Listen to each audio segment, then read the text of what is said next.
Қазақстан тарихындағы маңызды кезең ежелгі дәуірден Ресей империясының құрамына кіруге дейінгі кезең. Ежелден қазіргі Қазақстан территориясын қазіргі қазақтардың этногенезінде өзіндік ізін қалдырған сан алуан тайпалар мен ұлыстар мекендеген. Қазақстан даласы массагеттер, сақтар, дақтар, ғұндар, оғыздар, қыпшақтар, қаңлылар, үйсіндер және басқа да көптеген көшпелілерді көрді.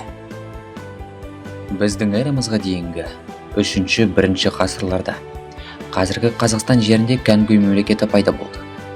Оның халқы кәнгуйлер, үнді еуропалық жартылай көшпелі халық болды. Ең алдымен ирандықтар, соғдылармен бірдей немесе ассийлер сияқты басқа да осқан ирандық топтар. Кәнгуй мемлекеті туралы алғашқы мәліметтер 2 ғасырдың 2 жартысына жатады. Хань империясының елшісі Чжан Цань орталық Азияның әртүрлі елдерінде болған кезде император Вудиге жазған естелігінде Чжан Цань кәнгуйді тұрғындары көшпелі өмір салтын ұстанған елік ретінде сипаттады. Кәнгуевтер арабтар жаулап алу кезінде Мавераннахр деп аталған Трансоксания автохондары деуге болады. Қазіргі уақытта Трансоксанияның тарихи-географиялық аймағының көп бөлігін Өзбекстан алып жатыр. Мавераннахрға сонымен қатар Қазақстанның Қызылорда және Түркістан облыстарының оңтүстік бөліктері, сондай-ақ Тәжікстанның батыс және солтүстік бөліктері кіреді. Кәнгуй мемлекеті біздің заманымыздан бұрын 2 ғасырдың аяғында оңтүстік Қазақстан және солтүстік батыс Қазақстан аумағын қамтыды. Сённу империясының әлсіреуі және оның одан әрі құлдырауымен Кангжу билігінің әскери-саяси ықпалы күшейе түсті. Кәнгуй тайпалары Арал теңізінің солтүстігінде орналасқан Сармат Алан, Орал Янсай патшалығын өзіне бағындыра алды. Бұл туралы аға Плинийде кездестіруге болады.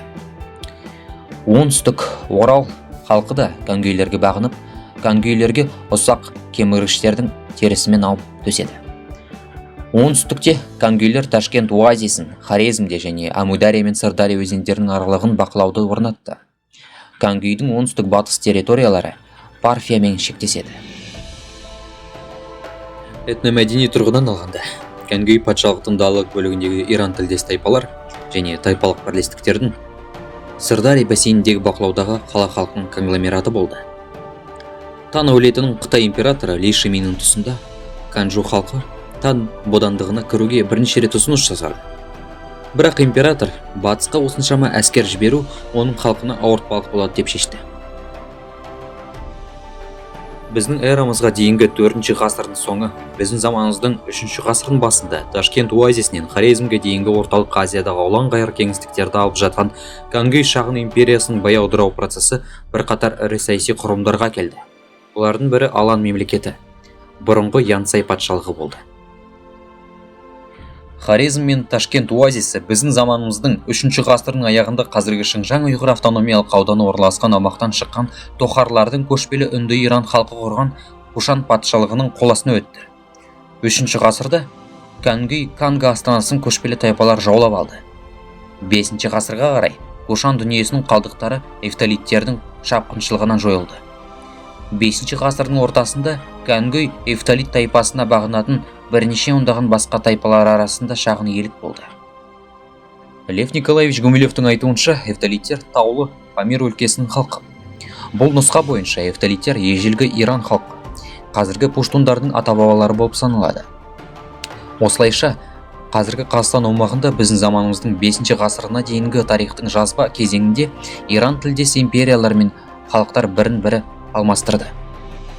Қазіргі қазақтарды қамтитын түркі халықтарының өздері де бұл жерге кейінірек келген. Әңгіме қазіргі Қазақстан жерінде түркі тілдес тайпалардың үстемдік ете бастаған 6-13 ғасырдың басындағы кезең туралы болып отыр.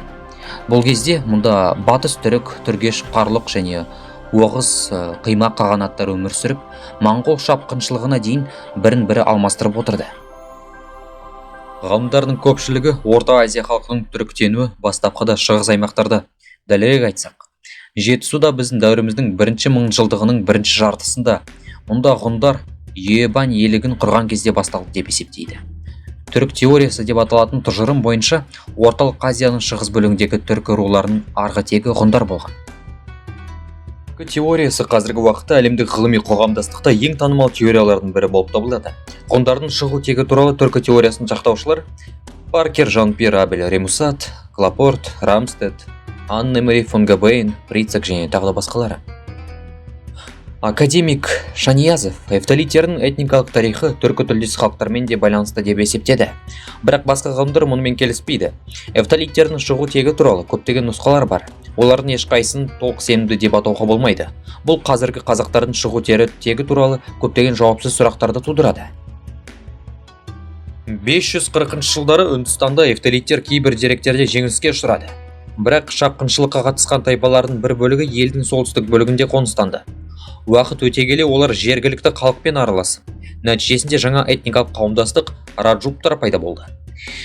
Міне, эвталит патшаларының есімдері, олардың арасында бірде-бір түркі атауы жоқ екенін ескеріңіз. Ақшунфар, Қошнавас әрине. Торомана, Мехиракуль, Гадфара, Фагониш. 565 жылы эвталиттер түрік қағанатынан жеңілді. Осыдан кейін олар патша Гафтарды тақтан түсіріп, оның орнына Фаганишті сайлады. Бірақ ол да түріктер мен парсылардың бірлескен шабуылына қарсы тұра алмады. Жеңімпаздар эвталит мемлекетінің территориясын өздері бөлісті. Кәнгөй, Кушан, эвталиттер патшалықтардың көптеген иран тілді халқы қайда кетті? Ол толығымен жойылды ма? Жаңадан келген түріктер арасында ассимиляцияға ұшырады ма? Бұл сұраққа жауапсыз қазақтардың этногенезін сенімді түрде анықтау мүмкін емес. Егер әрине жалған ғылыми фантастикамен айналысатын псевдоғалымдар ойлап тапқан қазақ этносының таза түркі текті теориясына ұлы тұран ұсынушылардың жауабын түзету міндеті тұрмаса. Этногенез тұрақты процесс, ол үзіліссіз және жағдайға, саяси ерік-жігерге қарамастан жүреді. Демек, қазақ этносы қазіргі Қазақстан территориясында бұрыннан өмір сүрген, еш жерде жай жойылып кетпеген және қазіргі қазақтардың этногенезіне қайсы бір жолмен үлес қосқан халықтардың жолы. 6 ғасырдың ортасында Сүйіңнің ұрпақтары түрік қағанатын құрып, өздерін аспан түркілері деп атай бастады. Түрік қағанаты Шығыс Түркістан мен астанасы Орхон өзені алабындағы Алтай жерін алып жатты. Түрік қағанатының алғашқы билеушілері Ашина әулетінен түркі тайпасынан шыққан. Осылайша 6-13 ғасырдың басында Орталық Азия, оның ішінде Қазақстан аумағы қуатты ежелгі түркі этномәдени бірлестігінің орбитасына кірді. Бұл кезеңде бүкіл қоғамдық саяси жүйе және жергілікті тұрғындардың этномәдени өмірінде өзгерістер болды. 13 ғасырда Қазақстан территориясы Алтын Орданың құрамына енді. Ол ыдырағаннан кейін 15 ғасырда батыста Ноғай ордасы, шығысында Өзбек хандығы құрылды. Қазақстандағы Өзбек хандығы Әбілқайыр хан тұсында өзінің ең үлкен билігіне жетті. Әбілқайыр өлгеннен кейін Өзбек хандығы ыдырап, кейін Мұхаммед Шейбани ханның басшылығымен қайтадан бірігіп, 1498-1500 жылдары ол басқарған тайпалар қазіргі Өзбекстан жеріне қоныс аударды. Сырдарияның төменгі ағысындағы азат етілген аймақтарды қазақтар басып алды. Қазақ этнологтары Жабагин, Сабитов және Ақжаян аутосомалық белгілерде Y хромосомалық полифармизм деректерінде этногеномикалық талдау негізінде қазақ этносының қалыптасуы 13 ғасырдан басталады деген қорытындыға келген. Яғни 15 ғасырлар, яғни Алтын Орда дәуіріне дейін.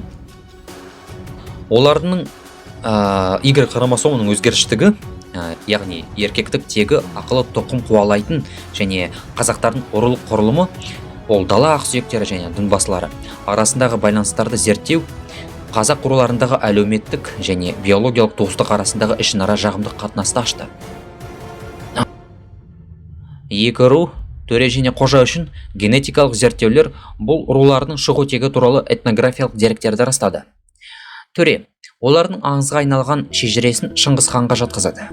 Моңғол гаплотоптарының жоғары жиілігін көрсетеді. Ал қожа руы олардың аңызға айналған шежіресін қадағалайды. Арабиядан келген ислам миссионерлері таяу шығыстағы Y хромосома гаплотоптарының жоғары жиілігі бар екен. Арғындардың ең ірі қазақ руларының бірін зерттеуде олардың арғы тегі Алтын Орда әмірі Қарақожа немесе оның жақын ата-бабалары болуы мүмкін екендігі көрсетілген. Екінші жағынан арғындар мен Алтай тауының қазақтары мен моңғолдар арасындағы ұқсастықтар анықталды. Бұл түркі тілдес және моңғол тілдес халықтардың кейінгі қоныс аударылулары нәтижесінде енгізілген суперстрат деп аталатын құбылыстың болуын көрсетеді. арғындардың тайпалық бірлестігі қалыптасқан кезде олардың Қарақожа руының генеалогиялық негізін қалаушы сияқты түркі тілдес болғандығынан. Бұл зерттеулерге сенетін болсаңыз, қазіргі қазақтар моңғолдар мен арабтардың ұрпақтары, яғни оларды автохтондар, облыстағы Қазақстан Республикасы территориясының байырғы тұрғындары деп атауға болмайды.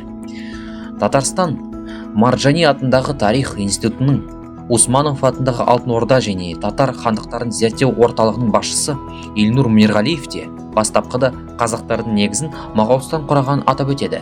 Шағатай және Жошы ұлысының сол қанатындағы тайпалар. Сонымен бірге, қазақтардың этногенезіне қатысты балама көзқарас бар.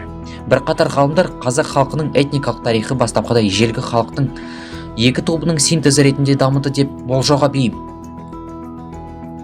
Олардың бірі елдің батысында қалыптасып, біздің дәуірімізге дейінгі 3-2 мыңжылдықта Қазақстан мен Еділ бойының басым халқына айналды. Оның этникалық тарихының бастапқы кезеңі үнді еуропалық тілдер және Кавказ нәсілдік типінің қалыптасуымен байланысты.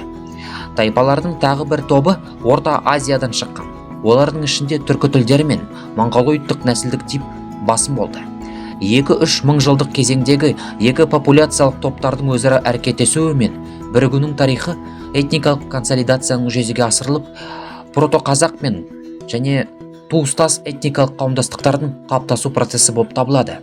Бұл біздің дәуіріміздің 2 мыңжылдығында, олардың ортасында болды. Қазақ, қырғыз, қарақалпақ, өзбек және басқа халықтар пайда болды. Сонымен, үнді еуропалықтар және кавказдықтар орталық Азияның, оның ішінде қазіргі Қазақстан территориясының байырғы тұрғындары болып табылады. Неге екені белгісіз, жергілікті ғалымдар қазақ отбасыларының бейіттерінен олардың генетикалық ізін таппаған. Алайда олар оны тауып алған шығар. Бірақ қазақтың дала ақсүйектерін Шыңғыс ханның тікелей ұрпақтары деп санау үшін оны байқамауды жөн көрді ме? Бірақ ақсүйектер бүкіл халық емес, солай емес пе? 1511 жылы қазақ руларының басын тұңғыш қазақ мемлекетінің құрушы саналатын хан Қасым құрады. Бұл 1511-1523 жылдары болды. 16 ғасырда қазақтар үшін басты сыртқы қауіп моңғол тайпаларының, атап айтқанда Жоңғар хандығының батыс моңғол мемлекетінің шапқыншылығы болды. Қазақ хандығы жоңғарлармен текетіреске шыдай алмай ыдырап кетті. 1718 жылы қазақ хандығы жоңғарлардың шабуылынан 300-ге бөлініп, оларды хандары билей бастады. Аға жүз оңтүстік, орта жүз солтүстік, шығыс және кіші жүз батыс. Олардың арасындағы өзара алауыздық толастамады. Бұл үш хандықтың да әлсіреуіне және олардың жоңғарлардың жаулап алу қаупіне, кейін геноцидке ұласуына келді. 1710, 1728 және 1729 жылдары қазақ рулық жасақтары әлі де жоңғар әскерлерін талқандады. Бірақ шығыстан шабуылдар жалғасып, үлкен апатқа айналды. Кішкентай елдің көршілес қуатты державалар арасындағы шебер айла-шарға арқылы өмір сүріп, тіпті дамый алатын жағдайлары тарихта аз емес. Дегенмен, бұл үшін парасатты, креативті ойлайтын элита және жауапты үкімет қажет. Қазақ хандығында мұндай элита болмаған. Бірақ сонымен бірге, ондаған шағын қала хандарының арасында қазақтарда физикалық жойылуға әкелген кескілескен өзара тартыс көп болды. Осындай жағдайда, өкінішке орай, 300-дің билеушілерін солтүстіктегі көршілерін қолдау сұраудан басқа амалы қалмады.